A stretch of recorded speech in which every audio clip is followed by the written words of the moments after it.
welcome Dr. R.V. Upadhyay.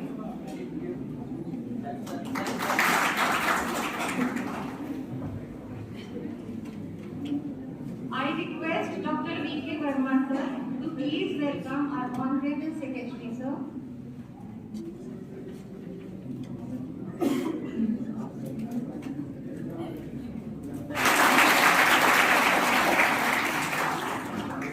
I request Dr. T.K. Ojha sir to please welcome our President Dr. P.S. Vajpayee.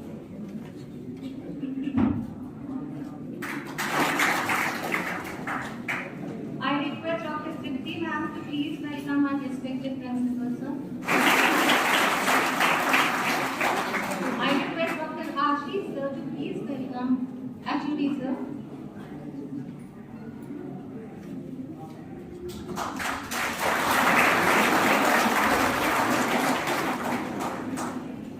I would like to call Dr. Vijay Singh ma'am to please welcome Director Self-Finance Shri Avinash Chaturvedi ji.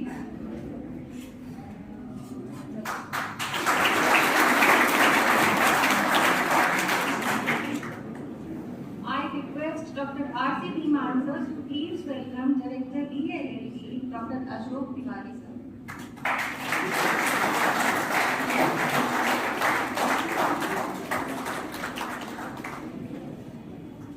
आज बहुत ही गर्व की बात है कि हमारे बीच हमारे LLB 3 year course में जो सबसे वरिष्ठ सीनियर सिटीजन हमारे कोर्स के जो कि पिता और पुत्र एक साथ हमारे विद्यालय से लॉ की शिक्षा प्राप्त कर रहे हैं वो भी यहाँ पर मौजूद हैं।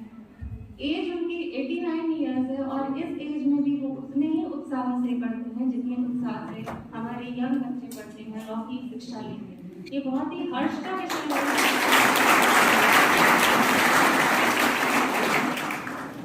आप निश्चय ही जो हमारे यहाँ के स्टूडेंट्स हैं उनके लिए बहुत उत्साहवर्धन की बात है कि आप इस एज में भी उतने उत्साह से ही कानून की शिक्षा प्राप्त कर रहे हैं जितने ये बच्चे। आपने निश्चित ही उनके लिए एक लैंडमार्क क्रिएट किया। तो मैं रिक्वेस्ट करती हूँ सीताराम जी से, श्री श्रीवास्तव जी से कि वो प्लीज यहाँ पर आए। मैं माननीय मंत्री जी से रिक्वेस्ट करती हूँ कि वो उनका मूवमेंट को द्वारा उत्साहवर्धन।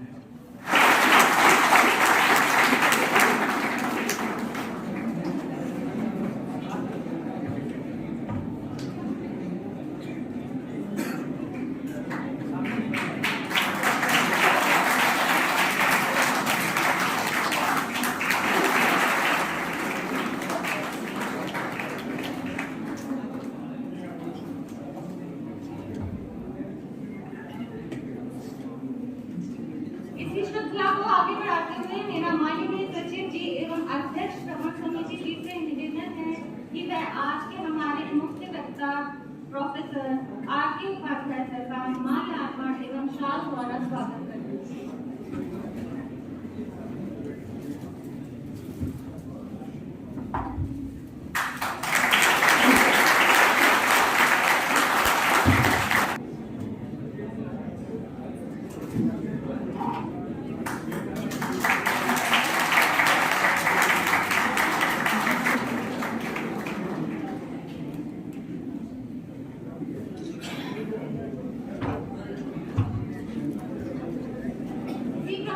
आगे बढ़ाते हुए मैं आदरणीय विभागाध्यक्ष जी को आमंत्रित करती हूँ कि आप सभी से हमारे आज के मुख्य अतिथियों का परिचय करें।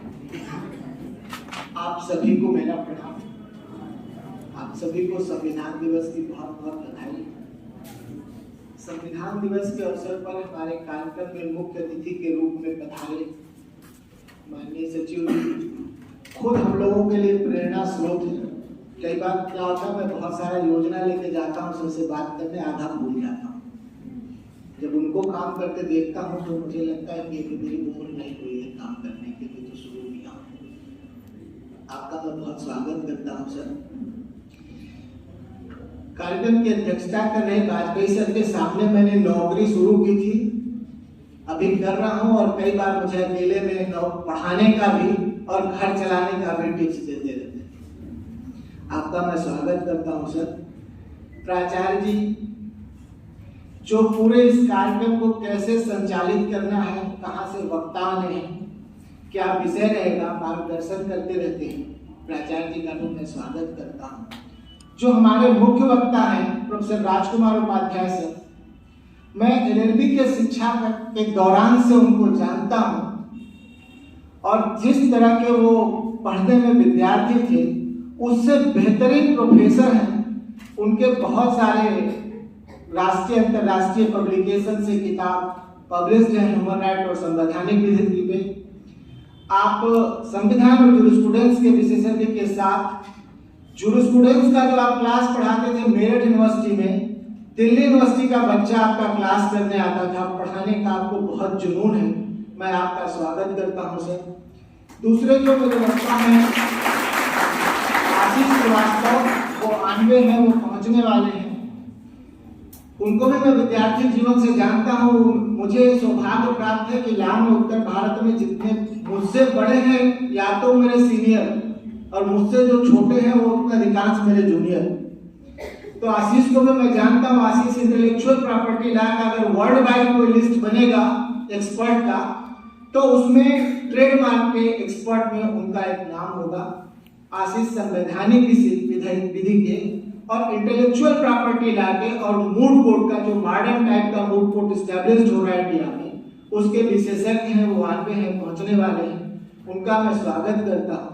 और ये हमारा सौभाग्य है और हमारे पीढ़ी के सभी शिक्षकों का सौभाग्य है विधि विभाग के, जो श्रीवास्तव साहब जैसा जिनको विद्यार्थी मिला हो, जो रेगुलर क्लास में आते हैं, कभी उनका क्लास मिस हो ऐसा नहीं होता और पूरी बात समझते हैं। और इस युग के सत्यवान बहुत कम लोग होते हैं जो न्याय के लिए इस उम्र में लड़ाई लड़े। सीताराम श्रीवास्तव साहब की जो पत्नी थी वो मेडिकल नेग्लिजेंस की वजह से एक्सपायर कर गई थी। उन्होंने अपनी नौकरी से के साथ साथ वो पूरी लड़ाई सुप्रीम कोर्ट तक खुद जीता और उसके बाद कानून की शिक्षा लेने का निश्चय किया कि हम विधि पढ़ेंगे और लोगों की मदद करेंगे। आप हम सभी लोगों के लिए प्रेरणा स्रोत हैं सर, और आपके प्रणाम हैं। इस कार्यक्रम में हमारे कॉलेज के आईपीएससी के डायरेक्टर नंदलाल जी उपस्थित हैं, हम उनका भी स्वागत करते हैं। अपने सभी शिक्षक साथियों का स्वागत करते हैं, विद्यार्थियों का स्वागत करते हैं। Thank you so much sir. इस कार्यक्रम को आगे बढ़ाते हुए मेरा प्रोफेसर आर.के. उपाध्याय सर से निवेदन है कि वो आपके समक्ष अपनी बात रखें। I request professor Upadhyay sir to interact with the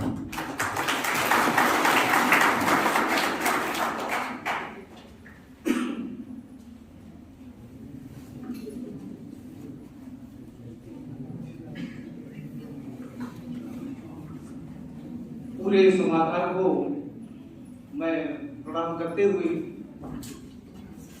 आप सभी को संविधान दिवस की हार्दिक शुभकामनाएं और बधाई प्रेषित करता हूं।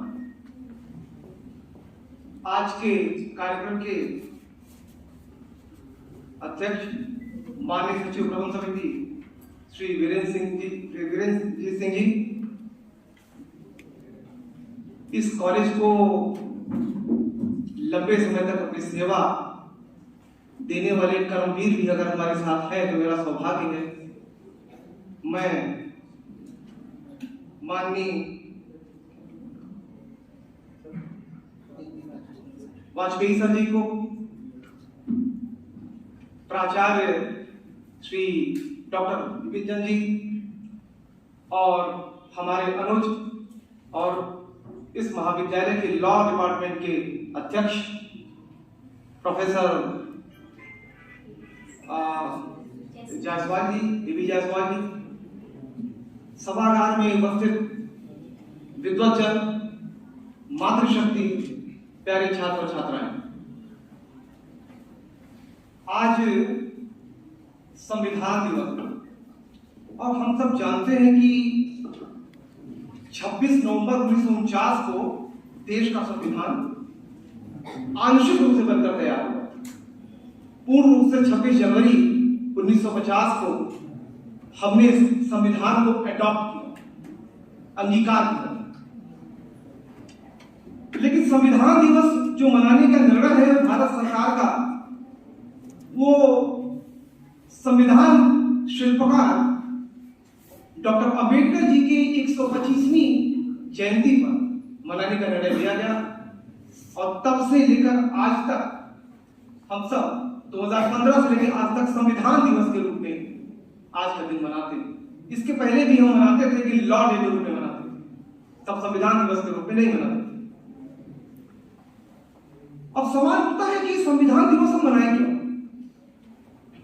और अगर संविधान दिवस मनाएं तो इस पर चर्चा क्या करें, और इस चीज को हम ठीक ठीक समझ लें तो शायद संविधान दिवस को मनाने का जो हमारा संकल्प है वह अपने आप में पूर्ण होता दिखेगा। भारत का जो संविधान है वो कई मूल्यों पर आधारित है।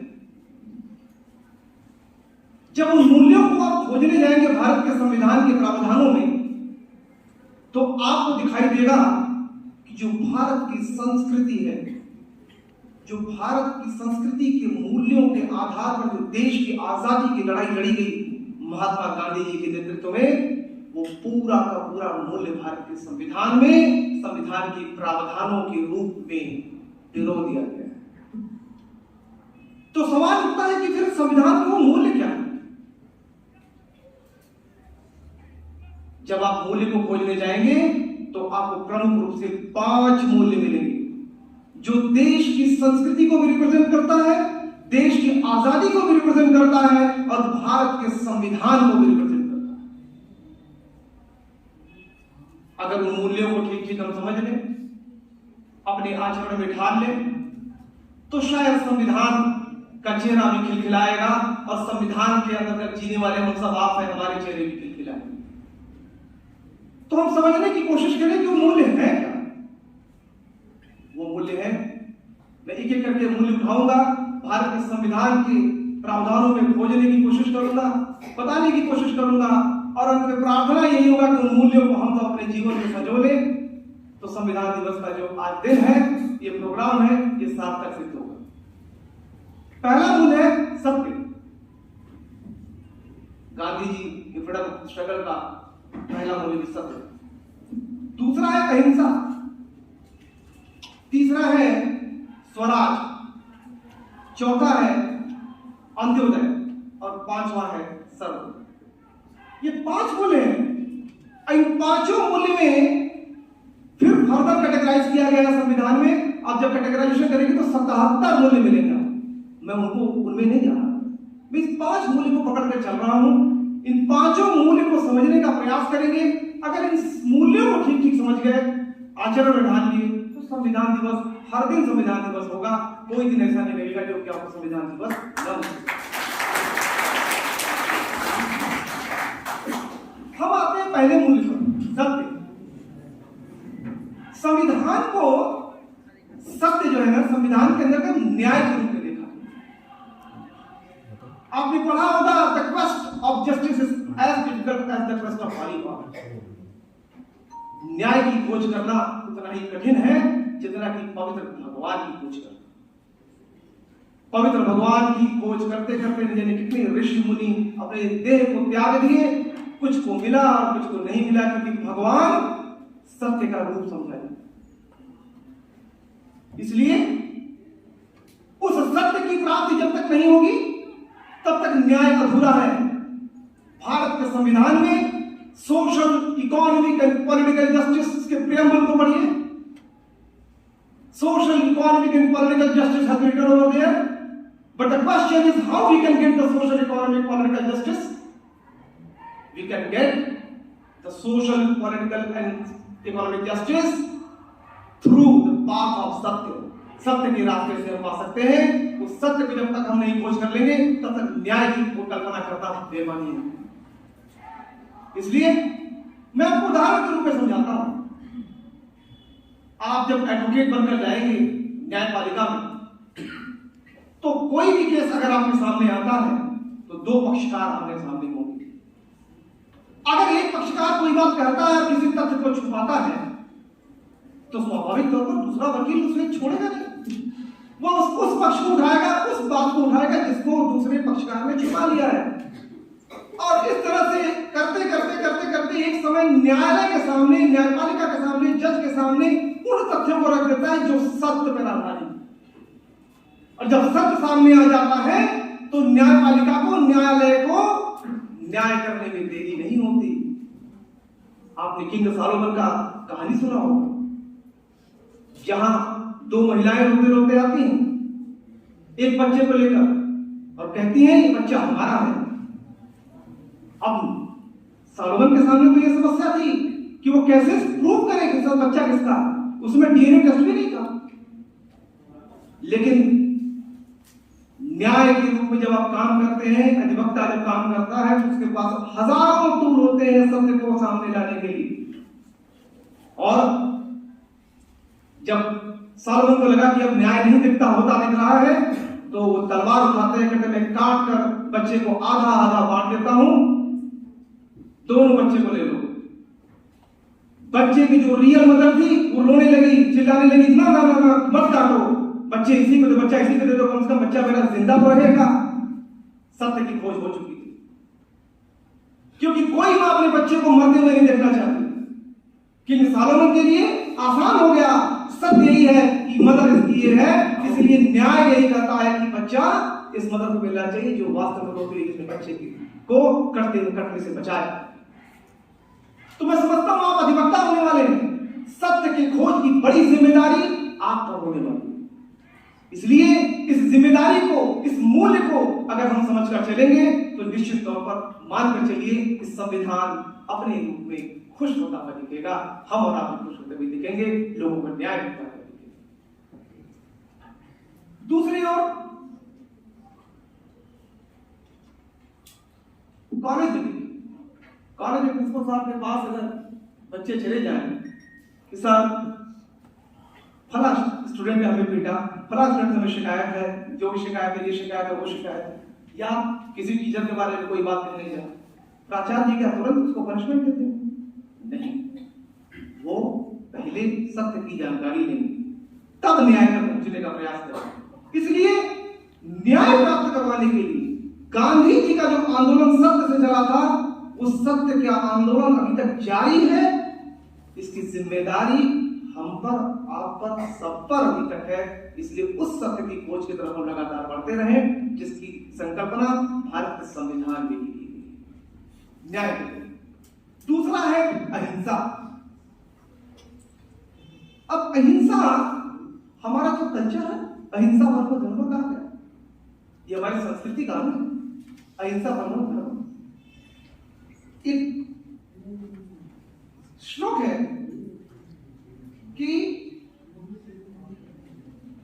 सर्वे भवन्तु सुखिनः, हमने तो पूरी दुनिया की कल्पना की है कि आप सुखी रहिए, और इस अहिंसा को किस रूप में भारत के संविधान में देखा गया, इसे समझने की जरूरत है। जब आप आर्टिकल 51 कॉन्स्टिट्यूशन का पढ़ते हैं तो वहां पर world peace and welfare of Mankind की बात की गई। आर्टिकल 51 पूरी दुनिया के लिए विश्व शांति और मानव कल्याण की बात की गई। तो विश्व शांति और कल्याण तो भारत का कल्चरल आइडेंटिटी है, कल्चरल वैल्यू है। हमने ही कहा है ना वसुधैव कुटुंबकम, पूरी दुनिया को हमने परिवार माना है ना, और पूरी दुनिया को जो परिवार माना है तो उसके लिए अच्छे की कल्पना करना या उसे हिंसाग्रस्त कर देना, इसकी जिम्मेदारी किस पर है? हम पर है ना। इसलिए संविधान में भी इसकी चर्चा, उसकी कल्पना की गई। सर्वे भवन्तु सुखिनः, सर्वे सन्तु निरामयाः, सर्वे भद्राणि पश्यन्तु मा कश्चित् दुःखभाग् भवेत्। हम सभी को चाहते हैं कि सभी लोग सुखी रहें, सभी लोग निरोग रहें, सभी लोग अच्छे दिखें और किसी को दुख न, कोई कष्ट का भागी न। हम अगर किसी को हिंसा किसी के साथ करते रहेंगे तो क्या वो कष्ट का भागी नहीं होगा? इसलिए जरूरी है कि हम इन चीजों से बचें, अहिंसात्मक हो, जिससे लोग शांतिपूर्ण ढंग से रह सके। शांतिपूर्ण ढंग से जब रहेंगे तो आर्टिकल 51 का जो उद्देश्य है संविधान का, वो पूरा होता हुआ दिखेगा। भारत के संविधान में जो है वो है, साथ में इस भारत के संविधान का जो मूल तत्व लिया कहां से गया? गीता को आपने पढ़ा होगा। गीता का एक श्लोक है। श्लोक क्या है? अहिंसा लक्ष्मणो धर्मो धर्मश्च प्राणिनां वधः और तस्मात् धर्मादपि लोके कर्तव्या प्राणिनां दया। मतलब धर्म का लक्षण अहिंसा है और प्राणियों का वध अधर्म। साथ प्राणियों को दया करनी चाहिए। ये हमारा कल्चरल वैल्यूज है और कल्चरल वैल्यूज को भारत के संविधान में भी लाया गया है। आर्टिकल 48 को देखिए, गायों और बछड़ों को काटने के लिए रोकने के लिए कानून निर्माण करने की व्यवस्था दी गई। हम प्राणियों पर दया करें, हर जीव पर की दया पर दया करें, उसकी रक्षा करें। इसका संकल्प भारत के संविधान में है। हम अहिंसात्मक हो, हिंसात्मक न हो। इस व्यवस्था की कल्पना भारत के संविधान में की गई। इसलिए हमें अहिंसात्मक होना पड़ेगा, तब हम सर्वभौम सुविधा की कल्पना की ओर बढ़ सकेंगे। दूसरी ओर आर्टिकल 51AG में क्या लिखा है कि पर्यावरण संरक्षण के लिए आपको सभी जीव जंतुओं की रक्षा करनी पड़ेगी, यानी उनके साथ हिंसात्मक नहीं होना पड़ेगा। तो आपको अहिंसा का त्याग करने के लिए भारत का संविधान, अहिंसा को बनाए रखने के लिए भारत का संविधान आदेश देता है कि आप इस तरह के कार्यों को करें। तभी जाकर के एक इकोलॉजिकल बैलेंस बन पाएगा। जब इकोलॉजिकल बैलेंस बनेगा तब जाकर के हम वातावरण को शुद्ध रख पाएंगे। एक समय था जब भगवान राम जंगल जब अपनी पत्नी सीता जी को खोजते हुए जा रहे थे, तो उनका वार्तालाप किससे होता था? रे खग हे मधुकर श्रेणी, तुम देखी सीता मर नहीं। उन्होंने संवाद किया पशुओं से, पक्षियों से, इन जीवों से वार्तालाप किया।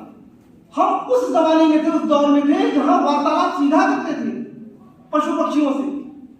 आज पशु पक्षियों को हम उस रास्ते पर छोड़ गए जहां पर कि हम उनसे वार्तालाप तो दूर, हम उन्हें देख तक नहीं पा रहे। आज गिद्ध कौवे ये सब देखने को नहीं मिल रहे हैं।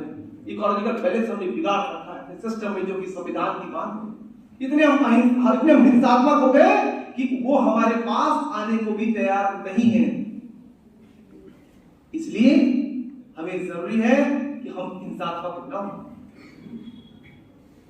हजारों साल से हमने पर्दा सिस्टम में अपने मातृशक्ति को कैद रखा। हमने क्या किया? हम हिंसात्मक रहे, कभी शारीरिक रूप से हिंसात्मक रहे, कभी मानसिक रूप से हिंसात्मक रहे। हमने उनके अधिकारों के साथ बहुत छेड़छाड़ किया है। इसलिए संविधान ये कहता है कि आप अहिंसात्मक बने, हम अहिंसात्मक बने, जिससे कि लोग वास्तव में जो मानव कल्याण की कल्पना है, जो विश्व कल्याण की कल्पना है, जो विश्व शांति की कल्पना है, इस कल्पना को हम पूर्ण कर सकें। और इसी तरह क्रम में तीसरा पॉइंट आता है स्वराज। मैं बहुत ब्रीफ में जा रहा हूं, वो डिटेल नहीं जा रहा हूं, समय ले लेगा। स्वराज का, स्वराज में हम दो रूप में स्वराज को देखते हैं। एक तो स्वराज वो जहां हमारा और आपका राज हो, डेमोक्रेसी की लोकतंत्र, हर व्यक्ति को लगे कि भाई हमारा राज, हमारा शासन, और वो शासन कैसा हो? सुराज, सुशासन। अगर सुशासन नहीं है तो वो अपना राज नहीं है। इसलिए दो चीजों की कल्पना भारत के संविधान में भी की गई। तो जनता का राज होना कैसे होगा, कैसे स्थापित किया जाए? इसके लिए देश के संविधान में मूल अधिकार की व्यवस्था की। साथ में 73rd और 74th अमेंडमेंट एक्ट से पंचायती राज की व्यवस्था की, जिससे कि जनता तक जो डेमोक्रेसी का जो रूट है, अप्रोच है, कि अब्राहम लिंकन ने जो कहा कि अब government by the people, for the people, of the people, इसको एस्टैब्लिश किया जा सके। जनता का सरकार, आम जन का सरकार है, और उसको आम जन समझे कि ये हमारी सरकार है। तो आप अगर उठाएं तो सबसे पहले मूल अधिकार को उठाएं, तो आर्टिकल 14, 15 इन सबको उठाएं, तो क्या बात है? आर्टिकल 14 सभी को समानता की बात करता है। क्या समानता है देश में? समाज में समानता आप देखते हैं? क्या संविधान की जो आत्मा है समानता की वो दिखती है? चिंतन करने का बात है। अगर समानता देश में नहीं रहेगा, समता नहीं रहेगा, समानता जब कहते हैं तो सब लोग समान है, कुछ कुछ मुद्दों पर ठीक है, लेकिन समाज में कुछ जो वंचित लोग हैं, जो पीछे रह गए लोग हैं, उनको का उठाने का प्रयास होगा। यह देश आजाद हो जब केवल लोग ही नहीं, क्षेत्र भी। ये देश आजाद में कई साल हो गए, लेकिन नॉर्थ ईस्ट का जो एरिया है उसको सोचने की कोशिश बहुत सालों तक लोगों ने नहीं किया। शायद वर्तमान सरकार उसको सोचने का प्रयास कर रही है। वो जो पिछड़ापन हुआ उन क्षेत्रों में है, उन पिछड़ेपन को दूर करने का प्रयास कर रही है, जो संविधान की आत्मा कहती है उसको करने का प्रयास कर रही है। तो इसलिए ये आवश्यक है कि संविधान की जो आत्मा है, जो मूल्य है, उसको स्थापित किया जाए। और ये जो समता है, समता का मतलब समानता ही केवल नहीं, जो पिछड़े और कुचले और दबे लोग हैं या क्षेत्र है देश का, सर बॉडी का कोई अगर कमजोर रह जाएगा तो वो बॉडी प्रोग्रेस नहीं करती। इसलिए देश का कोई भी व्यक्ति पीछे रह जाएगा, कोई भी क्षेत्र पीछे रह जाएगा तो देश प्रॉस्पर नहीं हो सकता, समृद्ध नहीं हो सकता। इसलिए जरूरी है कि वहां पर समता स्थापित किया जाए, समाज में भी इसी तरह समता स्थापित किया जाए। इसलिए देश में आरक्षण की व्यवस्था लगी और करते करते यहां तक आरक्षण की व्यवस्था आई कि जो लोग आर्थिक रूप से कमजोर थे उनके लिए भी सरकार ने चिंतन किया और संविधान के इस आत्मा को लाने का प्रयास रिजर्वेशन के माध्यम से किया। दूसरी ओर तमाम स्वतंत्रताएं दी गई हैं आर्टिकल 21 में, 19 में, 25 to 28 में, ये सारे संविधान के प्रावधान। तो ये जो स्वतंत्रताएं दी गई, खासतौर पे आर्टिकल 21 को देखिए। जब कोर्ट में मामला जाता है तो कोर्ट कहती है कि भाई केवल राइट टू लाइफ का मतलब right to live with human dignity होता है। Right to life does not mean right to live as an animal existence. No, जानवर की तरह जीना नहीं है, बल्कि मानव गरिमा के साथ जीवन जीने का। अब सवाल उठता है कि क्या मानव गरिमा मेंटेन हो रहा है? आपके घर कोई आए, उसे आप भोजन परोसें, राइट टू फूड उसका, वो 4 रोटियां खा सकता था, कुछ अपशब्द आप कहते हैं उसे, उसकी गरिमा जैसे ही नष्ट होगी, हो सकता है आपके शब्द में 1 रोटी खाकर 3 रोटियां उसने कम। तो उस गरिमा को नष्ट होने के कारण उसके कौन से अधिकार का आपने उल्लंघन कर दिया? तो बिना गरिमा के उस व्यक्ति के अधिकार का कोई रेलेवेंस ही नहीं है। यही कारण है कि honourable former chief justice J.S. Verma ji ने कहा है कि human dignity is the quintessence of human rights. मानव गरिमा मानव अधिकार का सारांश है। अगर मानव अधिकार लोगों का सुरक्षित रखना है तो आपको मानव गरिमा को सुरक्षित रखना पड़ेगा। और इसीलिए 50% आबादी जिसको हजारों साल हमने पीछे ढकेला है, उसके मानव गरिमा के लिए चिंतन करने की आवश्यकता पड़ी। बातें तो हम करते हैं, जब व्यवहार में लाना होता है तो संसद में हम कुछ और करने लगते हैं। जब महिलाओं के लिए पॉलिटिकल एम्पावरमेंट के लिए, उनके मानव गरिमा को व्यवस्थित करने के लिए, प्रोटेक्ट करने के लिए जब बिल लाया जाता है कि पॉलिटिकली एम्पावर हो जाए और वहां पर मेंबर ऑफ पार्लियामेंट के रूप में काम करें और खुद के अधिकार का खुद निश्चय करें, तब विरोध कर दिया जाता है। इसलिए जरूरत है कि मानव गरिमा को बचाए रखने के लिए जितना भी लड़ाई लड़ा जाए वो कम है। इसलिए संविधान की आत्मा को बनाए रखने के लिए बहुत जरूरी कि मानव गरिमा को प्रोटेक्ट किया जाए। तब जाकर के जो अधिकार मिले हैं, ये अधिकार आपको स्वराज से पूर्ण स्वराज को ले जाते हैं। अगर पूर्ण स्वराज को जीना है, जो देश की कल्पना थी, तो अधिकारों को रियलाइज कराना होगा। लेकिन साथ साथ वो अधिकार कभी सुरक्षित है जब आप अपने ऊपर कर्तव्यों का भी निर्वहन करें, अदरवाइज उन अधिकारों का कोई रेलेवेंस नहीं रहता। एक महत्वपूर्ण पॉइंट इसमें सेक्युलरिज्म, जिसको टेलीविजन के डिस्कशंस में अक्सर बड़े गलत ढंग से पेश किया जाता है। सेक्युलरिज्म का मतलब धर्मनिरपेक्षता नहीं है। सेक्युलरिज्म लाया क्यों गया? ये इक्वालिटी क्रॉस के लिए तो है। इस देश का सेक्युलरिज्म वो नहीं है जो अमेरिका का सेक्युलरिज्म है, जो वेस्टर्न कंट्रीज का सेक्युलरिज्म है, बिल्कुल नहीं है। यहां टेलीविजन पे कहा जाता है धर्मनिरपेक्षता। हमारा संविधान धर्मनिरपेक्ष है ही नहीं, वो तो धर्म सापेक्ष है। हमने गलत परसेप्शन बैठा लिया है कि इस देश का संविधान धर्मनिरपेक्ष है। धर्म सापेक्ष है जो भारतीय संस्कृति और के मूल्यों पर आधारित है। मूल्य क्या है? कॉन्सेप्ट ऑफ सर्वधर्म समभाव, equal respect to all the religions. सारे धर्मों को समान रूप से आप सम्मान दें, आदर दें। सरकार सभी धर्मों को समान रूप से आदर सम्मान देगी। इसलिए अगर कोई डिस्क्रिमिनेशन किया जाता है तो इसका मतलब आप धर्म के साथ, सारे धर्म के मानने वालों के साथ आप अन्याय कर रहे हैं, असमानता कर रहे हैं। इसलिए सभी धर्मों के साथ समान रूप से संरक्षण देगी सरकार। अगर हिंदू धर्म के मानने वालों को संरक्षण देती है तो इस्लाम के मानने वालों को भी नहीं संरक्षण देगी, बौद्ध के मानने वालों को नहीं संरक्षण देगी, जैन के मानने वालों को नहीं संरक्षण देगी। कोई भेदभाव नहीं करेगी धर्म के आधार पे। यह कॉन्सेप्ट है हमारा। इसलिए हम धर्म सापेक्ष देश हैं। जब कोर्ट के सामने मामला गया कि भारत धर्म सापेक्ष देश है या धर्मनिरपेक्ष देश है, तो एक केस था society of India versus government of Andhra Pradesh का केस। उसमें कोर्ट ने बड़ा क्लियरली एक्सप्लेन कर दिया, हमें आपको भ्रम नहीं होना चाहिए, क्योंकि देश की राजनीति हमें आपको भ्रमित करके कुछ और कराना चाहती है। लेकिन देश का संविधान आपको जो कराना चाहती है वो आपको जानने का पूरा हक है और उसे जानना चाहिए भी।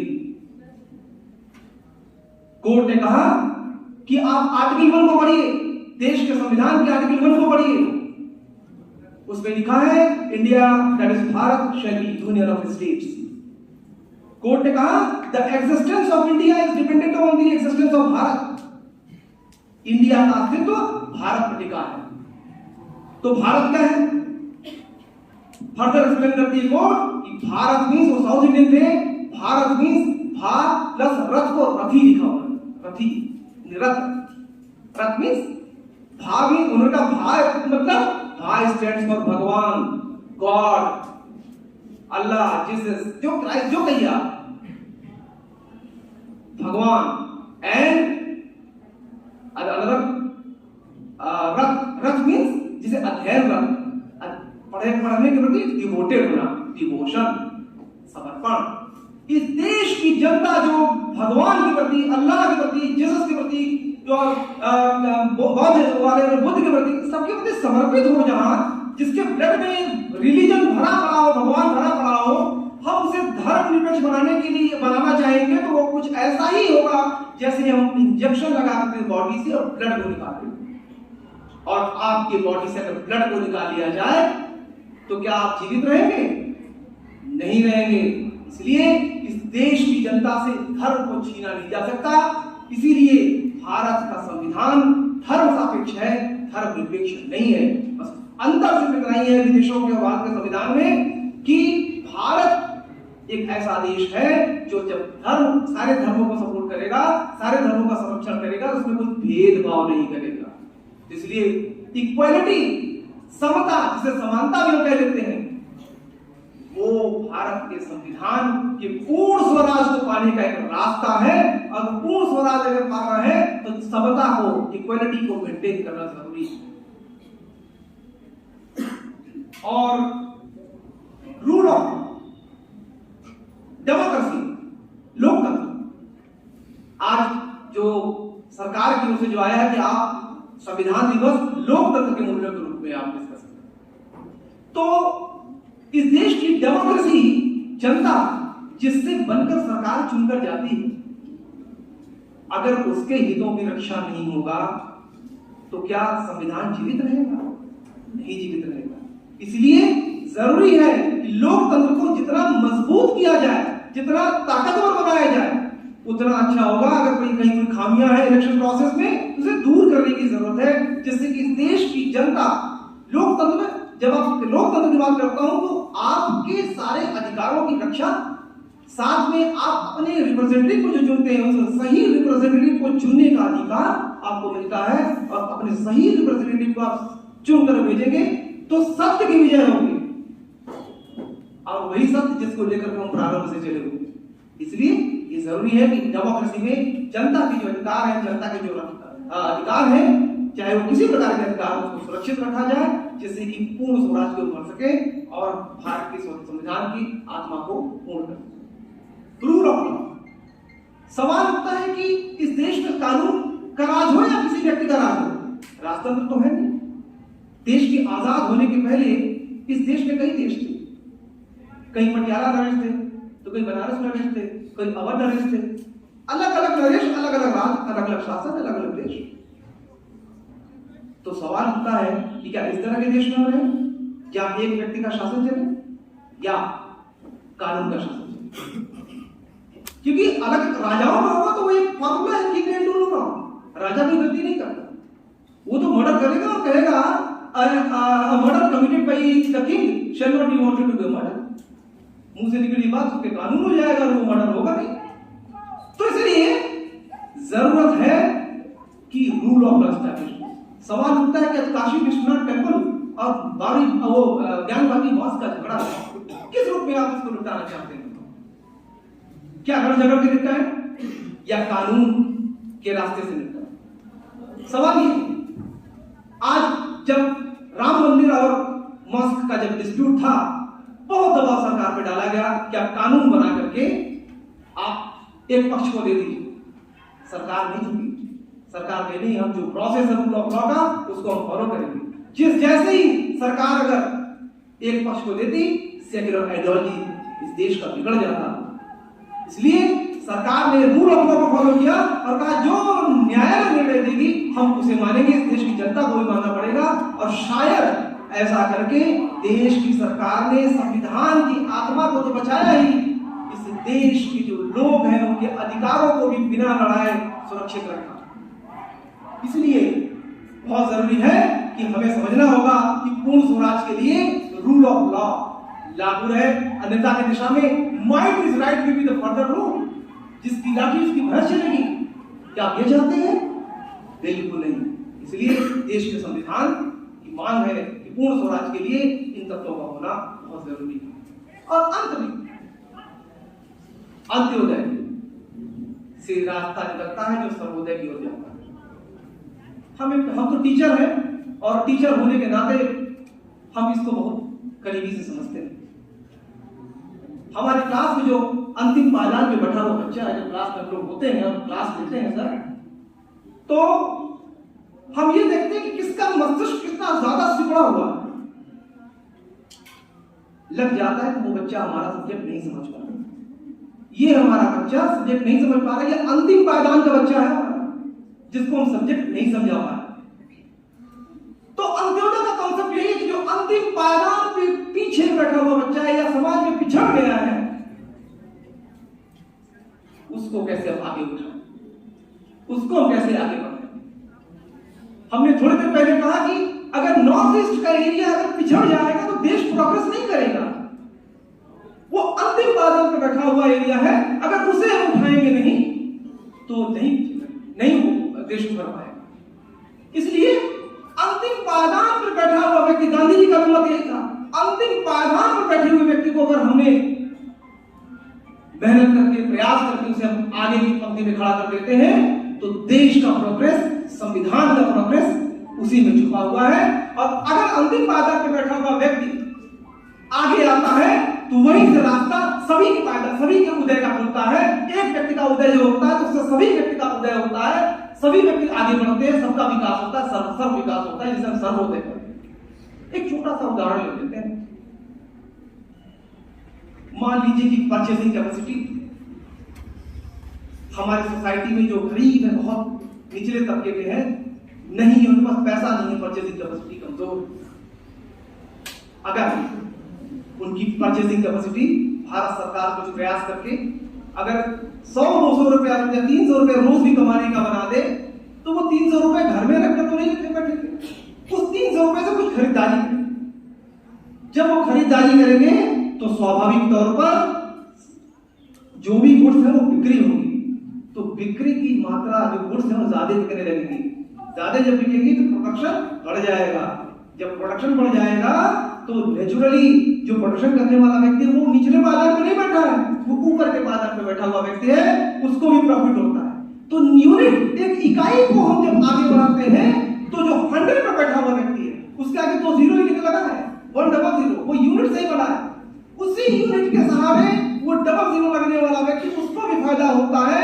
तो इसीलिए भारत का जो संविधान कहता है कि अंत्योदय से सर्वोदय की ओर बढ़ना है, आप अंतिम पायदान पर बैठे हुए व्यक्ति का उदय करिए, तब जाकर के सारे पायदानों पर बैठे हुए लोगों का उदय हो जाएगा, उत्थान हो जाएगा, और तब देश प्रगति के रास्ते पर चल पड़ेगा। इसलिए संविधान के इस आत्मा को, पांचों मूल तत्वों को, पांचों मूल्यों को जब तक हम समझेंगे नहीं और समझ करके जीवन में उतारेंगे नहीं, तब तक संविधान दिवस सिर्फ चाय पकौड़े खाने के अलावा कुछ नहीं लगेगा। इसलिए मेरा विनम्र निवेदन है कि आप सभी से, कि आप सभी लोग इन मूल्यों को, और खास तौर पर विधि के हमारे जो विद्यार्थी हैं, क्योंकि विद्यार्थी विद्या के अर्थ को समझने वाला बनिए, विद्या के अर्थ उठाने वाला मत बनिए, मेरा निवेदन है।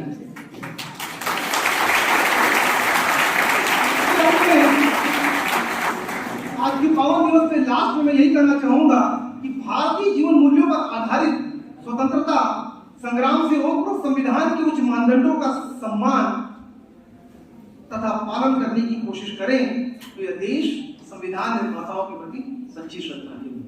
Thank you so much. मैं ये बात कहना चाहूंगा, इस महाविद्यालय में मैं अक्सर आता रहा क्योंकि हमारे बीएचयू के साथी कई यहाँ हैं, बहुत अच्छे से मेरा जुड़ाव है इस महाविद्यालय से, और जब मैं यहाँ प्राचार्य था डीसी लॉ कॉलेज में तब भी मैं आता रहा। लेकिन आज विशेष आमंत्रण पर मैं आया हूं अपने छोटे भाई के, मैं अपने छोटे भाई अजय जी को बहुत बहुत धन्यवाद देता हूं, प्राचार्य जी को बहुत बहुत धन्यवाद देता हूं कि उन्होंने मुझे आमंत्रित किया और अपने विचार को रखने का अवसर दिया। बहुत बहुत धन्यवाद।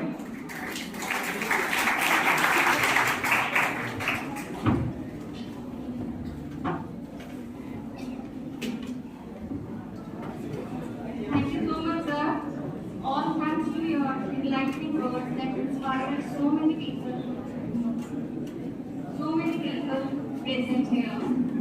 A huge round of applause I request from Upadhyaya. अब हमारे बीच आज के विशिष्ट वक्ता डॉक्टर आशीष श्रीवास्तव जी आ चुके हैं, जिनका मैं यहाँ पर बहुत बहुत स्वागत करती हूँ, और साथ ही डॉक्टर उपाध्याय जी से निवेदन करती हूँ कि वे पुष्प द्वारा उनका स्वागत करें।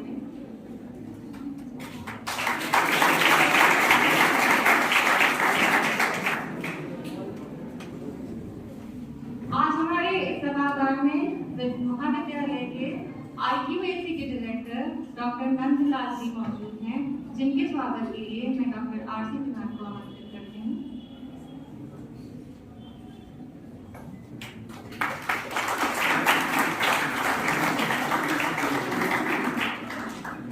पुनः कार्यक्रम को आगे बढ़ाते हुए आज के हमारे विशिष्ट वक्ता डॉक्टर आशीष जी को मैं आमंत्रित करती हूँ उनके उद्बोधन के लिए। डॉक्टर जी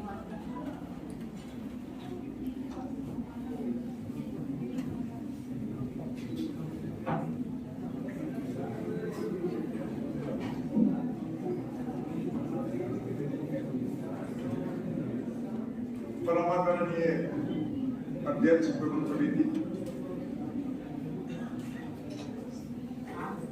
सचिव प्रबंध समिति और प्राचार्य महाविद्यालय, मैं बड़ा रेडी हूँ इस महाविद्यालय का, जिन्होंने मुझे इस योग्य समझा कि मैं यहाँ आकर के आपसे कुछ संविधान जैसे विषय पर कोई उद्बोधन कर सकूं।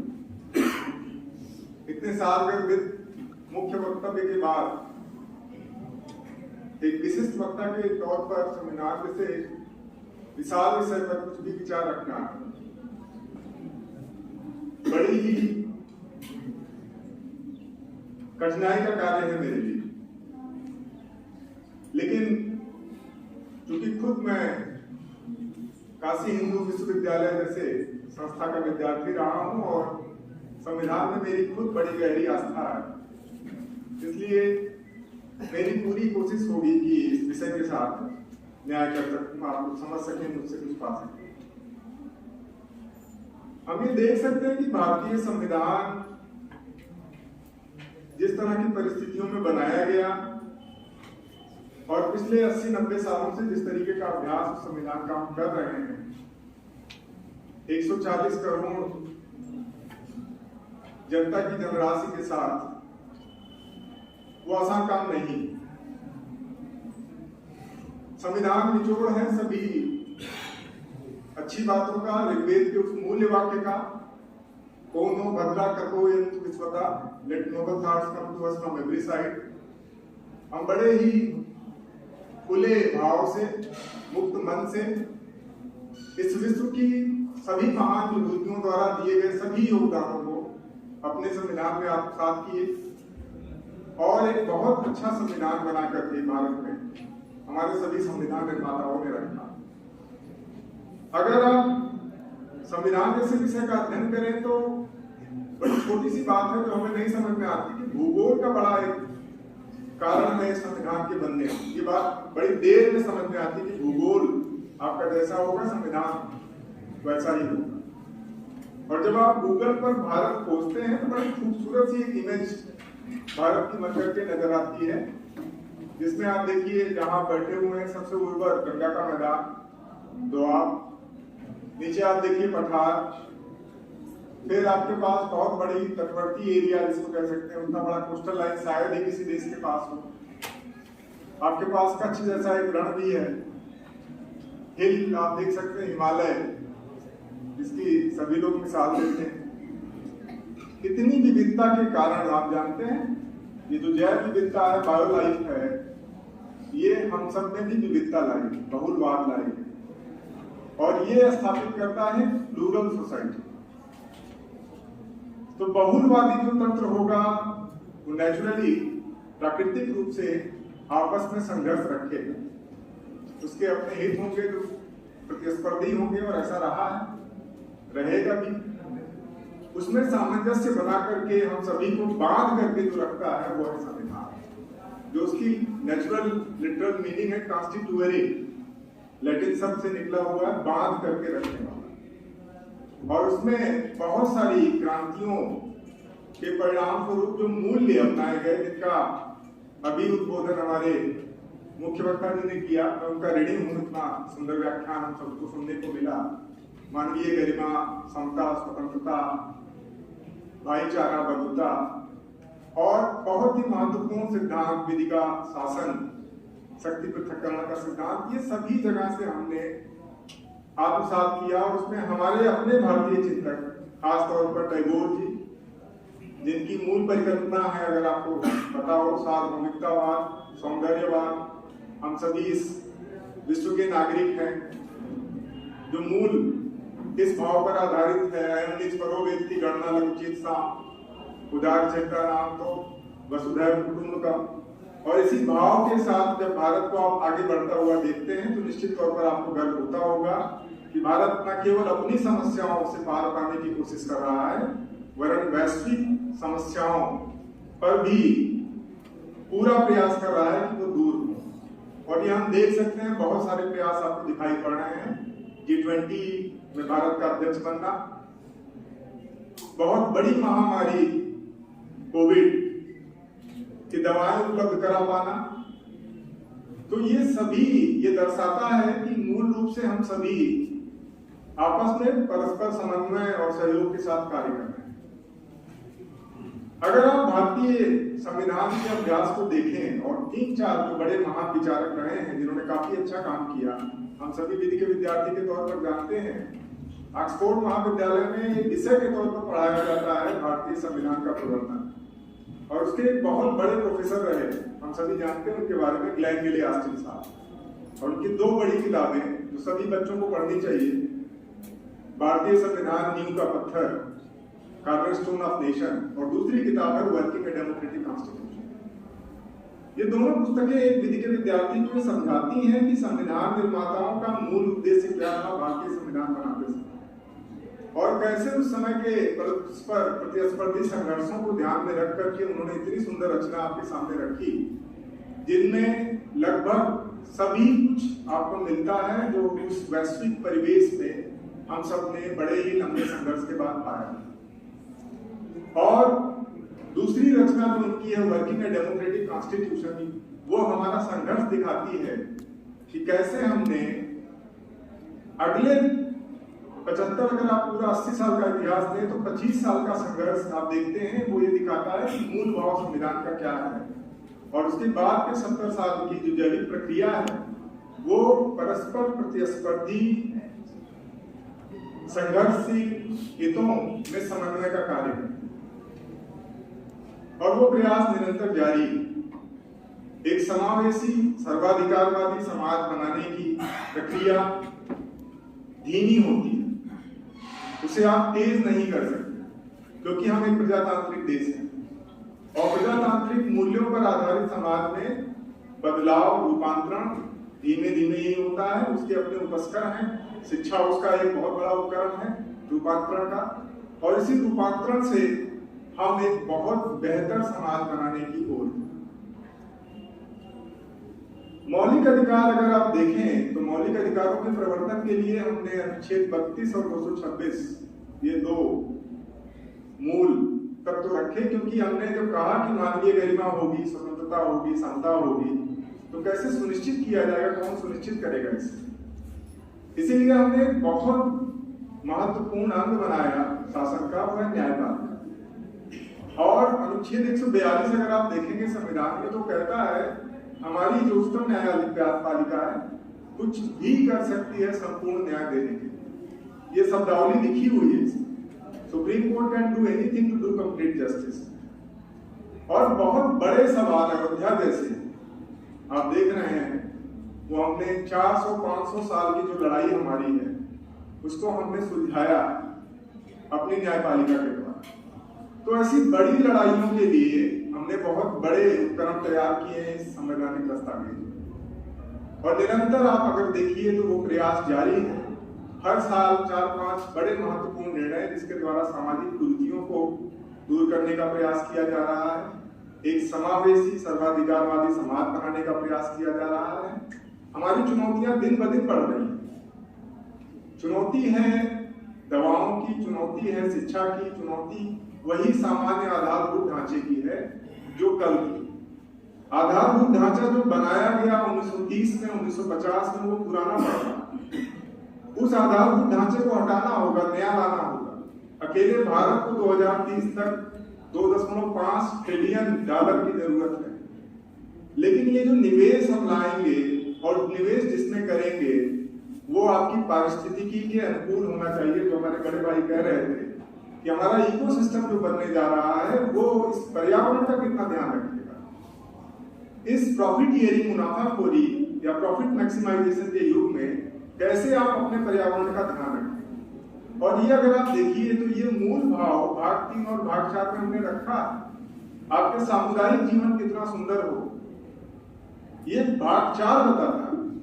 आप अगर स्वतंत्रताओं की ज्यादा बात करेंगे तो भाग 3 में वो आपके अपने मौलिक अधिकारों की बात करता है। लेकिन अगर आप देखें तो हमें चाहिए बेहतर सड़कें, बेहतर शिक्षा, बेहतर स्वास्थ्य, और कहीं ना कहीं इसीलिए जो बेस लाइन है ट्रिनिटी का 3 सूत्रों का, समता, स्वतंत्रता और बंधुता, हमने बंधुता का भाव मिटाया। पाया है समता स्वतंत्रता प्रयास हो रहा, लेकिन बंधुता पर हम जो हमारी बेस लाइन थी, आधार होनी थी, उस पर कमजोर होते जा रहे हैं। तकनीक दिन ब दिन मजबूत होती जा रही है और होती जाएगी। बहुत सारी नई तकनीकें आई हैं, शायद आपको उसका भान हो। Technology 4.0 is going to come, जिसमें एनालॉग मीडियम डिजिटल मीडियम में फ्यूज होगा। आप अपने स्पाम में प्लांट करेंगे चीजों को। क्रायोजेनिक्स एक विधा है ज्ञान की, जिसमें मनुष्य अपने शरीर को सुरक्षित रख रहा है इस भाव के साथ कि आने वाले समय में स्टेम सेल टेक्नोलॉजी इतनी बड़ी होगी कि उससे एक नया शरीर रचना लेगा और आप अपनी मेमोरी के साथ इम्प्लांट किए जाएंगे उस शरीर पर। आप चेक कर सकते हैं वेबसाइट, आप भी अपने आप को प्रिजर्व करा सकते हैं। स्टेम सेल टेक्नोलॉजी 75,000 रुपए में आपकी गर्भनाल ये स्टोर की जा सकती है, जिससे आपके सभी अंग बनाए जा सकेंगे लाइफ में। तो तकनीक के इस पराकाष्ठा में और डिजिटल युग जो आप देख रहे हैं, जिसमें Google becomes your guru and guides you everywhere, sometimes it scares you। बहुत डरावना भी है कि आप कहाँ हैं, हर चीज पर उसकी नजर है और आपको इतनी डरा करके गूगल लगता है कि आप लोकेशन ऑन करके रखिए। इसमें कैसे मौलिक अधिकारों की एक सर्वाधिकारी समाजवादी समाज की स्थापना होगी, कैसे आपके निष्ठा के अधिकार की स्थापना होगी, इसके लिए हम सभी को मिलजुल करके कार्य करना। और आप सभी एक विधि के उपकरण हैं, न्याय के उपकरण। और न्याय की जो सबसे सरल परिभाषा मुझे अच्छी लगती है, अरस्तु और जस्टिनियन भी उसे ही प्रतिपादित करते हैं, जिसके कई उपकरण और कई भाग बनते हैं, कि एक व्यक्ति को उसका हक देना उसका न्याय, to provide one's due with justice। और उसके बाद एक बहुत बड़ा वर्गीकरण करता है अरस्तु, जिसे हम सभी शिक्षक पढ़ते पढ़ाते हैं, वो है वितरणात्मक न्याय, डिस्ट्रीब्यूटिव जस्टिस। और उसी में राज्य की सकारात्मक कार्यवाहियां जो लगातार राज्य कर रहा है, जिसका एक बहुत ही महत्वपूर्ण उपकरण है आरक्षण। आरक्षण जैसा विषय ही उस भाव से जो जॉन रॉल्स की थियरी है कि जो अंत्योदय करना चाहिए, जो सबसे पीछे बैठा है समाज की मुख्य धारा में आ सके, इसके लिए हमें कुछ करना होगा, सकारात्मक कार्यवाहियां करनी होंगी, राज्य को कुछ देना होगा। ये इतना आसान नहीं होता। हम महाविद्यालय स्तर पर देख सकते हैं, जब विज्ञापित पदों के लिए आरक्षण की व्यवस्था करनी होती है, तो कैसे उसमें PWD, कैसे उसमें बालिका, कैसे उसमें OBC, SC या EWS रिजर्वेशन को बिठाएं, ये बड़ी माथापच्ची का विषय होता है, ताकि सभी को अधिकार मिल सके। साथ ही साथ लगातार नए प्रयास हो रहे हैं, अधिकारों की श्रेणियां बढ़ती जा रही हैं। और जब अधिकारों की श्रेणियां बढ़ती हैं, तो आप जानते हैं राज्य एक इकाई के तौर पर संकुचित और सीमित होता जाता है। मेनका गांधी का वाद आप सभी जानते हैं, और उस वाद के परिणाम स्वरूप जिस तरह का क्रांतिकारी परिवर्तन हुआ, मूल रूप से अनुच्छेद 21 अकेले मात्र में, ये स्वयं विधि के विद्यार्थी के लिए एक शोध का विषय है। अधिकारों की इतनी विस्तृत श्रेणी, उसका व्यक्तियों द्वारा मान करना और राज्य द्वारा उसका अनुपालन सुनिश्चित करना, मुझे नहीं लगता बहुत आसान होगा आने वाले समय में, जितनी बड़ी जनराशि हम लोग हैं। आप सभी ये समझ सकते हैं कि संविधान एक बहुत अच्छे डॉक्यूमेंट के साथ में बना करके दिया गया, और एक बहुत बड़े संविधान शास्त्री हैं, जिनकी बहुत सारी विचारधाराएं हमारे संविधान में यहाँ वहाँ बिखरी हुई हैं, जिन्हें हम जोसेफ स्टोरी के नाम से जानते हैं। और जोसेफ स्टोरी का ये वक्तव्य बहुत ही सारगर्भित है कि भारतीय संविधान चरमोत्कर्ष पर जाएगा या गर्त में, ये आने वाली संपत्तियों पर निर्भर करेगा। Whether it will ascend or descend depends upon the descendants of the India। इतनी बढ़िया लाइन लिखी है उन्होंने कि हम ही सब हैं जिन्हें देखना और सीखना होगा कि कैसे आप सब विधि के विद्यार्थी समाज के सभी वंचित वर्गों का प्रतिनिधित्व करेंगे और उन्हें न्याय सुनिश्चित करने का कार्य करेंगे। चुनौतियां बहुत सारी हैं। हमें इसी बदलते परिवेश में अपने संविधान को एक जैविक दस्तावेज बनाए रखना होगा। समय समय पर संवैधानिक संशोधन होंगे, उनकी संवैधानिकता भी जांची जाएगी। अधिकारों की श्रेणियां बढ़ती रहेंगी, जैसा आप अभी देख रहे होंगे जनहित अभियान बनाम भारत संघ के बाद में हमने EWS रिजर्वेशन अपील किया, एक्स वर्सेस सेक्रेटरी हेल्थ के बाद में रिप्रोडक्टिव ऑटोनॉमी की बात की महिला अपना गर्भपात सुनिश्चित कर सकती है, उसे ये अधिकार है, उसके शरीर पर पल रहे बच्चे को कब टर्मिनेट करना है उसे ये देखने का अधिकार है। साथ ही साथ बहुत सारे और ऐतिहासिक निर्णय, मोहम्मद सिद्दीक जिसके द्वारा हमने अयोध्या जैसे महत्वपूर्ण विवाद को निपटाया, कितना बड़ा विवाद है। आप उसकी महत्ता ऐसे समझ सकते हैं कि उसमें जो डॉक्यूमेंट इन्वॉल्व थे 13,000 पेजेस, 13,000 पेज केवल और केवल दस्तावेज थे। उनका अनुशीलन कर पाना, उनको समझ पाना और सभी वर्गों को संतुष्ट रख पाना बहुत कठिन और चुनौती भरा कार्य है विधि के विद्यार्थियों का। और मैं हमेशा से मानता हूं कि चुनौतियां कौन स्वीकार करेगा? विधि का विद्यार्थी। महात्मा गांधी, अंबेडकर जी, अब्राहम लिंकन, ये सभी विधि के विद्यार्थी हैं। तो हमेशा से जब चुनौतियां समाज में आएंगी, लीडरशिप आपको लेनी होगी और कठिन परिस्थितियों में खड़ा होकर के इनका डटकर मुकाबला करना होगा। मेरी आपको बहुत ढेर सारी शुभकामनाएं और इसी वक्तव्य के साथ, इसी वाणी के साथ मैं अपनी वाणी को विराम देता हूं और आप सबके प्रति बहुत आभारी हूं कि आपने मुझे यहाँ पर वक्तव्य देने का अवसर दिया। मैं अपने बड़े भाई अजय जी का बहुत ऋणी हूं जिन्होंने मुझे बुलाया। मैं आपके बीच में देरी से आ सका, इसके लिए बहुत बहुत आभार। Thank you so much, sir, for your informative lecture. The manner in which you enumerated various aspects of the Constitution was extremely vivid and reminded us of the various changes expected from us as Indian people. Thank you so much, sir. इस कार्यक्रम की श्रृंखला को आगे बढ़ाते हुए मेरा माननीय सचिव जी से अनुरोध है कि वो अपने उद्बोधन की मेरी तरफ से अध्यक्ष जी बोलेंगे।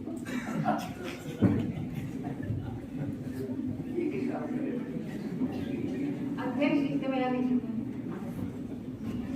माननीय सचिव जी ने मेरे ऊपर अतिरिक्त भार डाल दिया।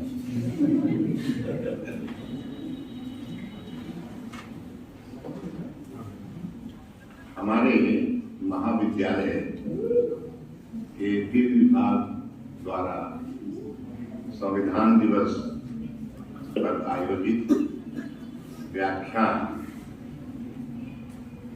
में सभागार में उपस्थित एवं सम्मानित मंच पर आसीन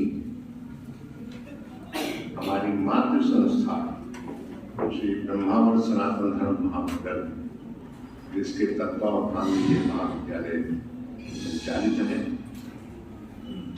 उसके यशस्वी अध्यक्ष एवं सम्मानित इस विद्यालय के प्रबंध समिति के सम्मानित सचिव माननीय वीरेंद्र जी, मुख्य वक्ता के रूप में हमारे आमंत्रण पर विद्यालय में पधारे माननीय डॉक्टर उपाध्याय जी, डॉक्टर श्रीवास्तव जी, महाविद्यालय के प्राचार्य कौशिक जी, विद्यालय के विभाग अध्यक्ष का भार संभाल रहे श्री ए.वी. जायसवाल जी, सभागार में उपस्थित हमारे विभाग के प्रवक्तागण, अन्य सम्मानित बंधुओं और सबसे ज्यादा सम्मानित हमारे छात्र श्री, मैं नाम भूल गया हूँ, जो हमारे वर्ग में श्रीवास्तव जी।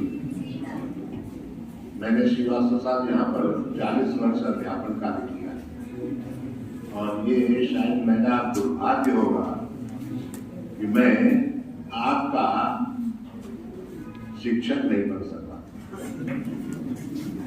ये मेरा दुर्भाग्य रहेगा और यदि मैं यहाँ होता तो मेरा बड़ा भारी सौभाग्य होता।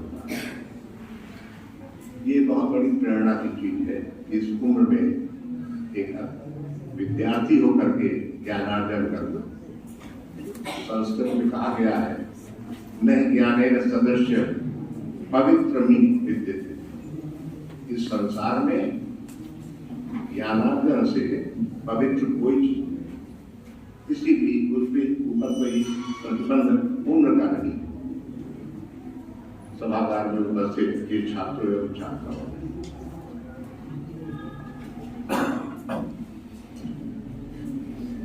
ये 75 वर्ष हो गए और सर्वविदित है कि 15 अगस्त 1947 को हम स्वतंत्र हुए।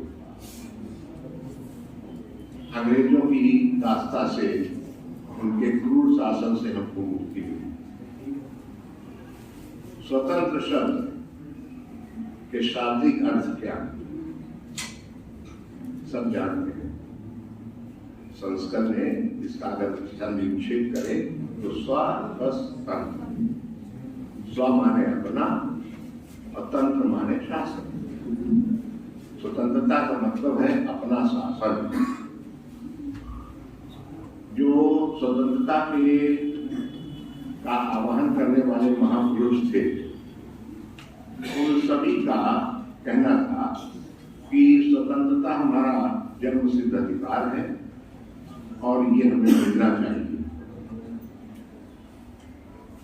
अंग्रेजों के क्रूर शासन से हमें मुक्ति मिलनी चाहिए और हम स्वशासित हों, ये उन सब का कहना है।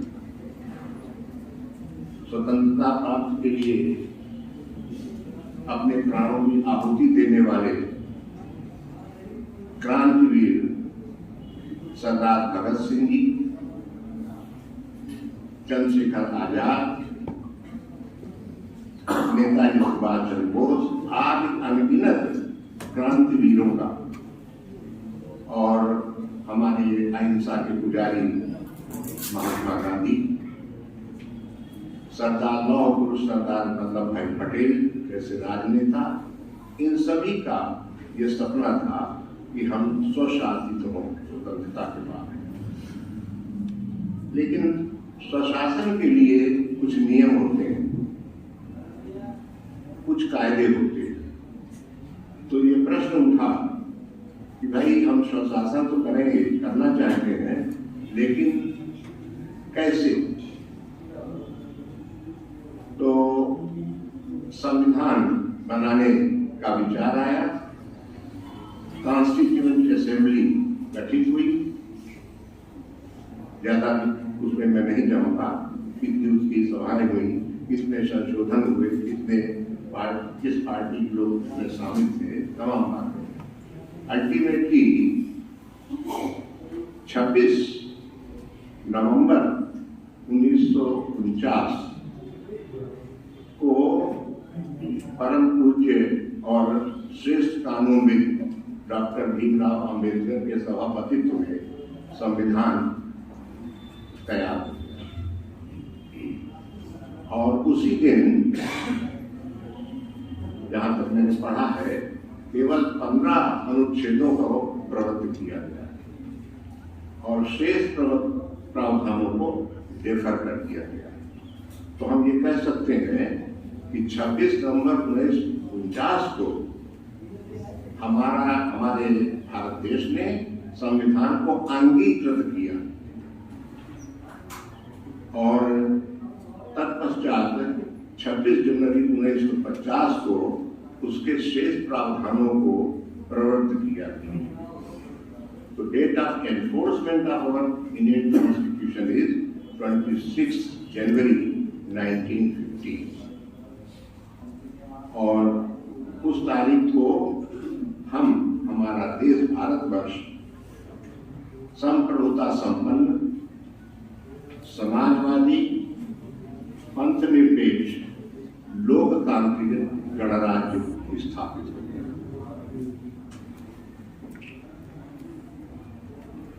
ये मैंने बीच में आपको बताया। हमारे पूर्व वक्ताओं ने संविधान की विशेषताओं के बारे में विस्तार से उल्लेख किया, चर्चा की। मूल धारणा और मूल प्रेरणा क्या है? संविधान के अगर प्रियम्बल को पढ़ा जाए तो उससे सब चीज स्पष्ट हो जाती है। हमें ये संकल्प लेना चाहिए कि हम अपने नैसर्गिक मूल अधिकारों के प्रति सचेत रहते हुए अपने संवैधानिक दायित्वों का के पालन के प्रति ज्यादा सजग और प्रयासरत हो। कभी हमारे देश की एकता, अखंडता एवं संप्रभुता अब छोड़ रहेगी और हमारे लोकतंत्र की और हमारे संविधान की रक्षा हो सकती है। इन्हीं शब्दों के साथ मैं अपने वाणी को विराम देता हूँ।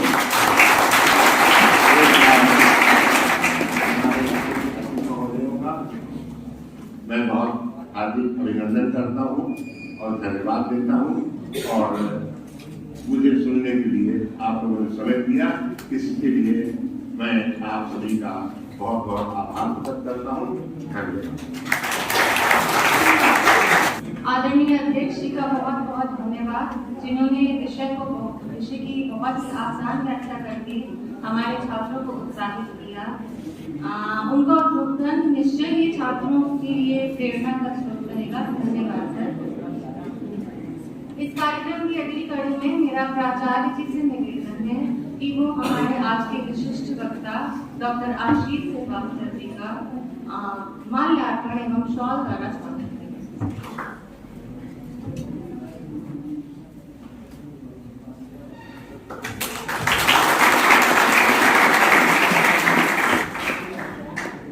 प्राचार्य जी से निवेदन है कि वो आज के संविधान दिवस पर हमारे छात्रों से 2 शब्द कहें।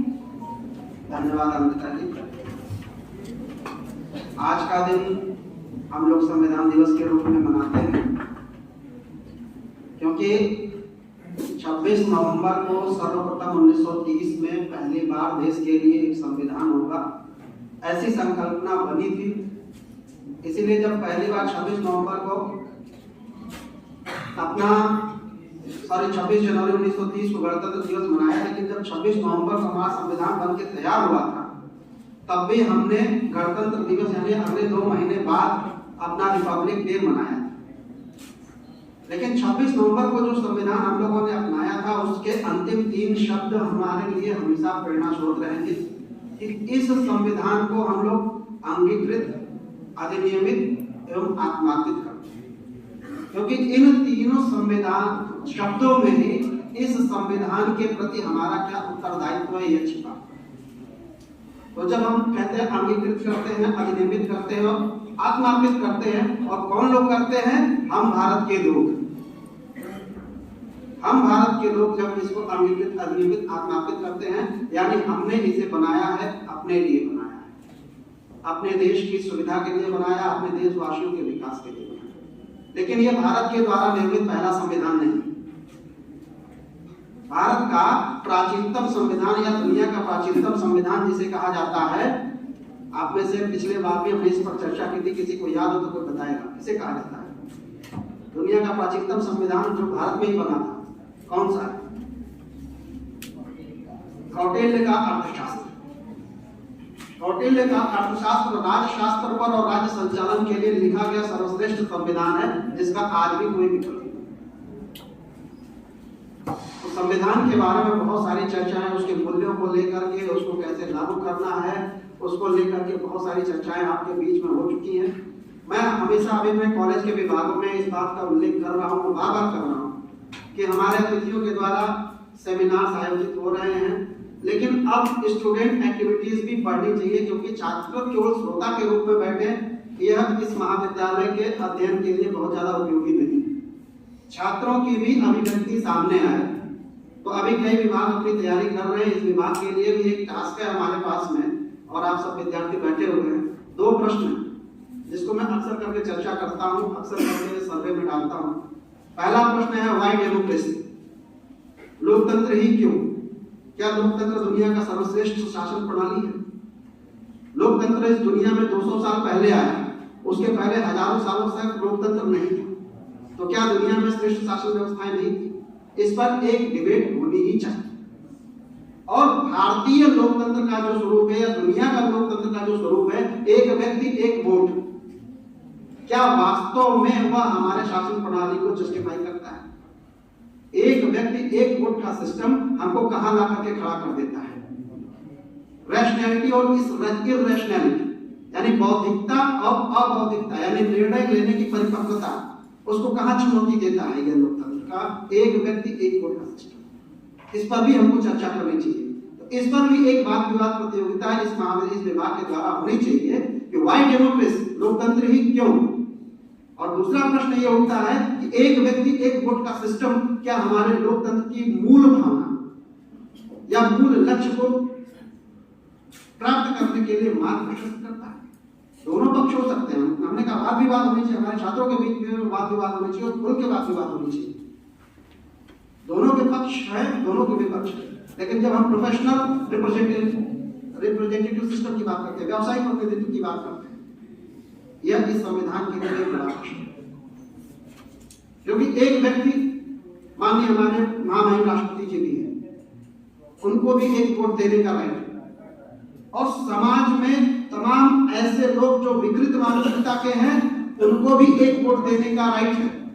अगर कहीं तुलना होगी तो राष्ट्रपति जी बहुमत के आगे हार जाएंगे, तमाम विद्वान बहुमत के आगे हार जाएंगे।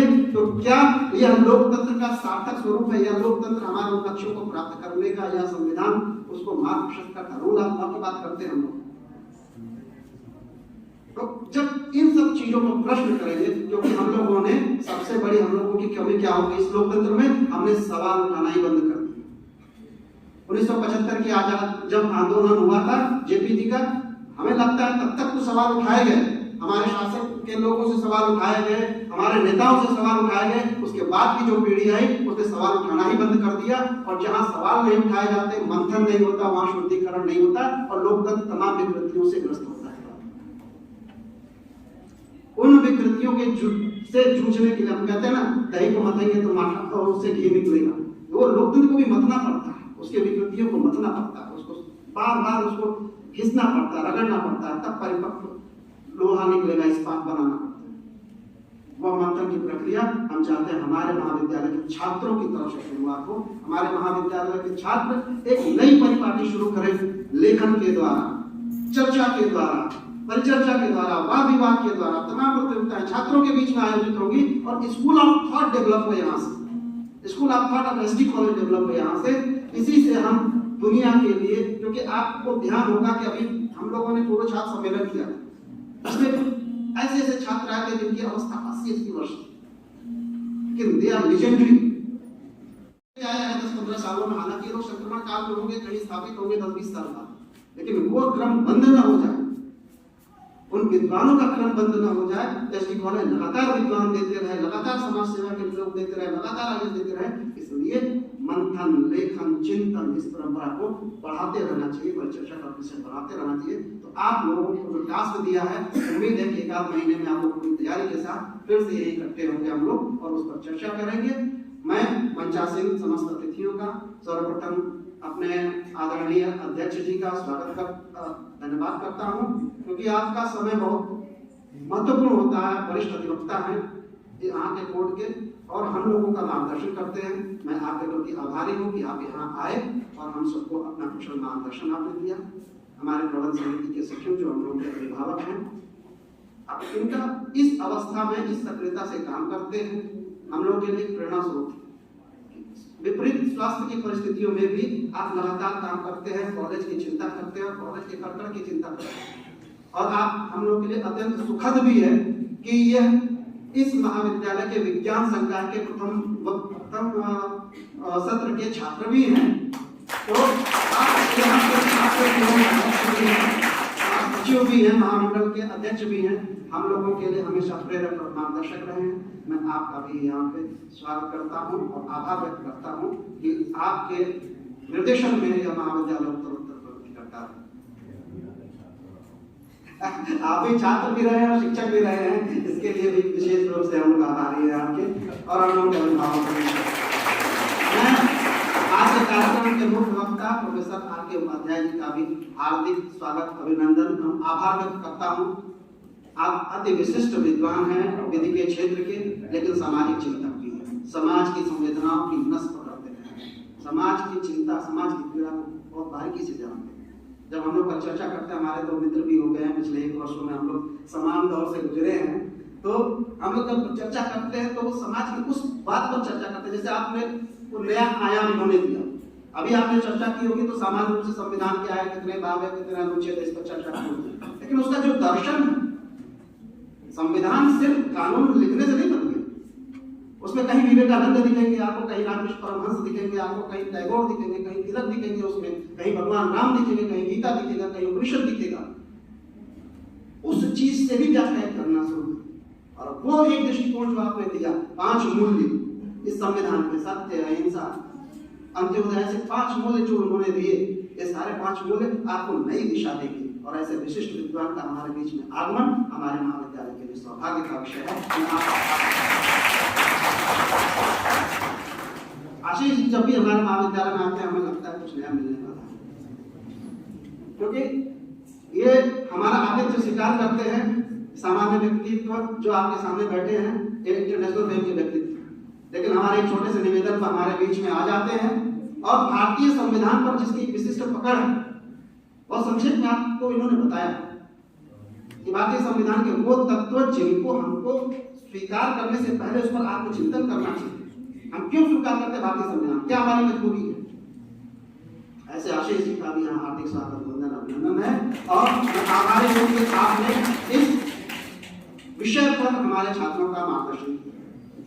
मैं विधि विभाग के समस्त शिक्षकों का विभाग अध्यक्ष सहित आभार व्यक्त करता हूं कि आप ऐसा आयोजन करते हैं और करते रहे।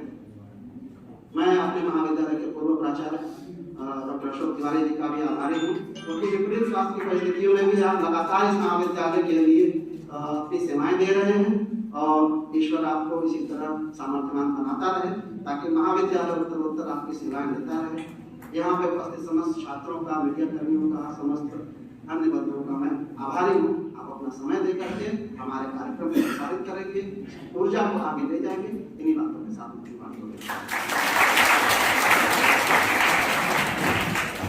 छात्रों को उत्साहित करने के लिए प्राचार्य जी का बहुत बहुत धन्यवाद। छात्रों को जिस तरह से आगे का फ्यूचर टास्क सर ने दिया, मैं आशा करती हूँ सभी छात्रों से कि वो जरूर इसको पूरा करेंगे और सर के सामने अपना बेस्ट परफॉर्म करेंगे आगे के फ्यूचर में। इसी के साथ मैं इस कार्यक्रम के समापन की घोषणा करने से पहले धन्यवाद ज्ञापन के लिए डॉक्टर आरसी धीमान जी को आमंत्रित मंचासीन अतिथिगण को मैं प्रणाम करता हूं और हमारे सम्मुख उपस्थित सभी छात्र छात्राएं, शिक्षक और अन्य स्टाफ के सभी लोगों को 73वें संविधान दिवस के अवसर पे हार्दिक शुभकामनाएं प्रेषित करता हूं। जो what is constitution, first question is this, what is constitution, संविधान क्या है। बड़े बड़े विद्वानों ने अलग अलग संविधान के संबंध में बताया है, अलग अलग परिभाषाएं दी हैं, परंतु मैं chief architect of Indian constitution doctor Ambedkar की परिभाषा यहाँ पे कोट करूंगा। डॉक्टर अंबेडकर कहते हैं संविधान एक मौलिक दस्तावेज है जो राज्य के तीनों अंगों कार्यपालिका, न्यायपालिका और विधायिका की स्थिति एवं शक्तियों को स्पष्ट करता है। न केवल यह इनकी स्थिति और शक्तियों को स्पष्ट करता है बल्कि उन्हें निरंकुश और तानाशाह होने से भी रोकता है। सेपरेशन ऑफ पावर जो आप लोग ने जाना होगा, मॉन्टेस्क्यू की थ्योरी थी कि कार्यपालिका, न्यायपालिका और विधायिका की शक्तियों को अलग अलग रखा जाए ताकि, और वो क्या कहते हैं, मॉन्टेस्क्यू क्या कहते हैं कि यदि कार्यपालिका, न्यायपालिका और विधायिका की शक्तियों को एक समूह में सेंट्रलाइज कर दिया जाए तो वह समूह निरंकुश और तानाशाह हो जाएगा।